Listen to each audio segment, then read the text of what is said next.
Okay, so we got this. It's gonna be easy to dress and not screw up.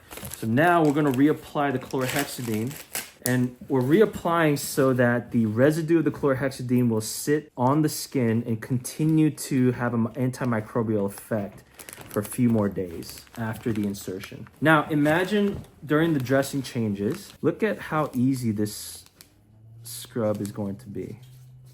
I can get underneath everything, underneath the hub where bacteria could be growing or is growing, at the insertion site. If it was sutured, I would not be able to get underneath without pistoning that catheter.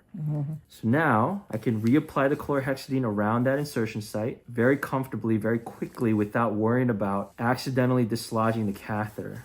Look how quick and easy this is. Okay, so now I'm going to show you guys about the silver disc. This is where a lot of people get things confused. This is Silveron. It is a